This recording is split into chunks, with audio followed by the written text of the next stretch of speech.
Greetings, Sophisticated Intuition here. Welcome to the season finale of my spiritual transformation episodes. Today we're going to be talking about manifesting the life that you want. Okay. So first I want to before we get started with all of that, it's just a few church announcements, okay? So I want to thank all of you for liking, sharing, and subscribing, and all of your support of the channel. I really appreciate each and every one of you.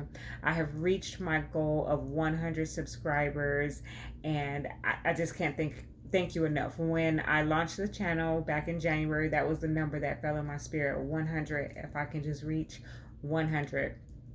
And I have done that. So thank you, thank you, thank you, thank you, thank you. To honor that goal, I did a giveaway and I have selected two winners, Shonda and Jay.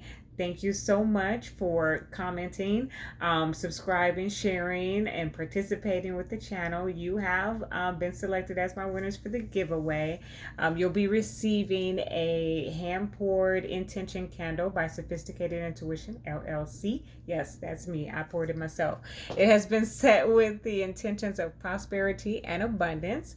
You'll also receive my own signature blended intention teas. You'll get 4 blends of the intention tea. This is the chamomile rose. It smells delicious. It tastes delicious.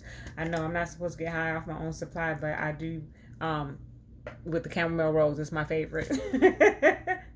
And then Shonda and Jay, you'll also be able to schedule a free intuitive guidance reading with me all the way up at your leisure, all the way up until December 31st. Okay, so reach out to me by email, sophisticatedintuition125@gmail.com, so we can communicate about how to get your winnings to you, and get your guidance readings scheduled. Okay, if any of you are interested in any of the products or services that I offer, you can go to sophisticatedintuitionllc.com for more information. All right, second announcement. I have a book release scheduled for 2/21/21. That's February 21st of next year, 2021.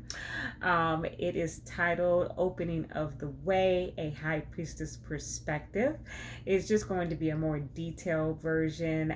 It's a little bit of self-help, but more so just my journey. Like I said, a more detailed version of my journey through this spiritual transformation that I have been experiencing and am most definitely still going through the process. Okay, more to come next episodes, next season. All right, that's the announcements. What did I miss? Anything? I have my notebook here because I have to stay on track, y'all. I don't know what's going on. I don't know if anyone else out there is experiencing this, but I get almost daily for several weeks now, I'm getting a brand new idea. You should do this, you should do this, you should do this. And I'm having to document it, okay, and keep track of myself, because it's just so much. And I know I can't do it all, but I, try to keep track of what the downloads that I'm receiving and make sure that if it's meant for me that I do it. So anyways, I have notes here to follow as I get through this recording for you all, just to make sure that I don't miss anything, okay? So this takes me into, with the book release even, it was a child or is a childhood dream that's now becoming a reality, right? So that takes me into our topic of manifesting the life that you want. Really just a high overview or recap of all of the previous episodes, because if you've been following, it's pretty much been the step-by-step process of my journey. Everyone's journey is going to be different, so what part of the process you're in is going to vary. But at the beginning, mindfulness and meditation. This is probably one of the key components of manifesting. Your thoughts become your reality. So having a positive mindset is so necessary for you to co-create the life that you want, okay? The mindfulness and meditation is a gateway or a portal that opens the way to discovering who you are and what you're meant to be and what you want out of life. Okay, this is a practice that connects you to the present moment, in which you should be able to, if you're doing it right, doing it properly, you should be able to hear the guidance from your higher self. Okay. Once you're able to master the ability to quiet your mind, then you'll start to see signs and synchronicities, or it'll come into your awareness. Okay, the signs and synchronicities essentially act as a map to the pathway of your true life purpose. You should then come into an awareness of what's blocking you from operating in who you're supposed to become. Okay, and that's when you start that decluttering and detaching process and practice. Okay, or exercise, I should say. You're going to want to declutter or declutter your space physically, mentally, and spiritually. Okay, this is giving you an opportunity to make room for a more sacred space. Okay, whether that be physical or within your mind, but we'll talk about a physical sacred space a little bit towards the end. When you begin to do inner work, you will experience maybe a little roller coaster of emotions. Why? Because you're shedding away your old self. Okay, and most of the time that also includes shedding the people and places and things that were attached to your old self. You'll start to feel empowered once you embrace and accept your truths. Okay, I think that might have been my favorite part. This is who I am, and I'm fine with that. Okay, this is a time when your ego and your shadow side, however, will need to be put in check. Okay, so it's just integrating the light in with your darkness, or in with your shadow. Okay, you'll sometimes feel at odds with yourself, as you're working through and aligning with the energy of becoming who you were meant to be. Then you begin to love yourself. Okay, all of you who you are, and it's like falling in love. Okay, it really is falling in love with who you are, yourself. Okay, and you're healed.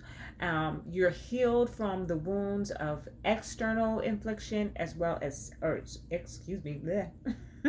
I'm a better writer than I am of whatever you call this. So all of you, but what I'm trying to say is that you're going to begin to love yourself. Okay, and then begin to heal the wounds, those external wounds and self-inflicted.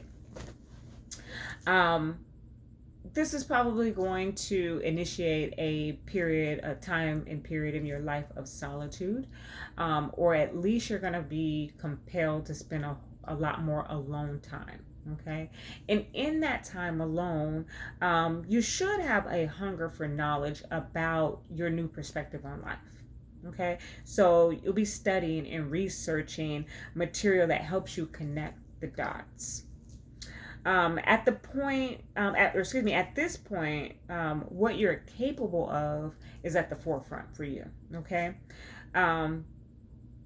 And you'll start to see opportunities come your way that allow you to operate in your gift and abilities. Now you can manifest the life you want. Setting intentions daily, either speaking them out loud as affirmations over your life, visualizing them, or sitting down and journaling them out. Whichever method you choose, you'll be consciously acting on your intentions, living a life of purpose on purpose. Whew.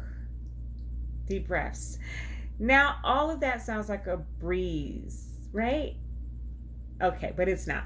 I want to give some analogies that maybe can help you bring this concept into a realistic idea. Okay, so for the first analogy I have is purchasing a home. Okay, I want to give two perspectives so that I can reach the collective as a whole.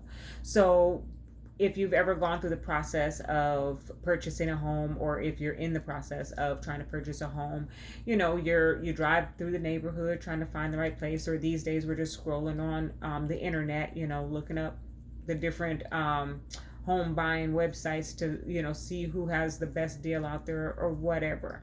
But you're searching for the one that you want. You find the one that you want, you put your application in, or you submit your offer, and now you have to wait to receive the decision from the owner, whoever the owner might be. Could be the bank. We don't know. Everyone is different, right? So there's this waiting period. Now, on another perspective here, like I said, so that I can reach the collective as a whole, some of you may have had to go through the process or are going through the process of requesting assistance from the government. You have to submit your application and provide your proof, and then you have to wait on the decision from the case manager or the case manager supervisor. So again, there's a waiting period. And if I'm not mistaken, both of these analogies of manifesting have about a 30 to 45 day waiting period, right? So what do you do in the wait time? Okay. Let me not miss anything. So, but that is kind of, those two concepts are similar to setting intentions and co-creating the life that you want. The divine and the universe are not genies here to grant your wish at your command. Okay. It may feel like that at times, but that is not what is happening. It is similar to submitting your application of life out into the universe, and then the divine reviews your application, and in divine timing you receive a decision. Okay. That's more of how setting intentions and manifesting the life that you want. But there are some keys to manifesting. Number one is patience. Okay. There is going to be a waiting period. Every now and then, it just really depends on, if it's just a very minor intention that's been set, like you just want to have a good day today, okay, then obviously that's going to manifest fairly quickly because that is in the present moment, that is today, okay? But if you're setting much more detailed or expansive intentions, like I want to become a business owner, or I want to own this specific business, that may require some waiting time because you may need to do some work. Okay. But patience is key in manifesting. That's number one. Number two is faith. You must believe in what you're setting your intentions. You can't have an ounce or an iota of doubt or fear. You set your intentions boldly and with confidence, okay? And you must be clear in what it is that you want out of life. I'm going to round back to that in just a moment. The next key to manifesting is having a positive mindset. Your thoughts create your reality. Okay. Now, it's tricky, especially if you're just getting into the understanding and awareness of spirituality and all of this. Okay. When it comes to thoughts, because it's so easy to fall back into that lack mindset. Okay. But it's so, when you are wanting something out of life and you are intentionally going after it or trying to produce that, then you want to have a very positive mindset about it. You want to operate in confidence that you are going to be a business or owner. You are going to get that promotion. I am is the most powerful affirmation you can speak over your life. And so that is definitely something that I would suggest that you tap into. Start speaking the I am affirmation. I am beautiful. I am whatever it is that you believe you are. And become, okay? But being positive is definitely a key in your manifesting process. No doubt, no fear, no lack mindset, okay? I want this thing out of life. I am this thing out of life. And it shall come to pass, okay? Now, for those of you who are on the spiritualist path, There are some rituals that you can, excuse me, there goes my voice, my throat there. There are some rituals that you can do to support the intentions that you set. And everyone does it differently, essentially creating an altar to present offerings to the divine can also be or have a huge impact on the intentions that you set. In my experience, it speeds things up. Okay, so we'll talk a little bit about that. Let's see. What you place on your altar is entirely up to you. Okay, I use candles. Okay, I have my intention candles, and my intention candles, when they're lit, the intention is to usher in the light, to welcome the angels, and to acknowledge the spirit of the Most High God. Okay. Everyone who sets candles on their altar, that may not be their intention. Everyone is different. Okay. Because it should be unique to what it is that you're wanting to create out of life. You can also have your sage on your altar, incense. But one of the things that I think is significantly important in setting your intentions or utilizing the tools to manifest is either sitting at your altar or nearby and visualizing, not fantasizing. There's a difference, okay? But visualizing the life that you want, okay? You just sit there and maybe in the lotus, in a meditative stance, and visualize, with detail what it is that you want to become or what it is that you want to co-create your life to be. My personal method is to journal. I love to write, okay, people? So I like to journal out my intentions, and then I leave my journal at the altar.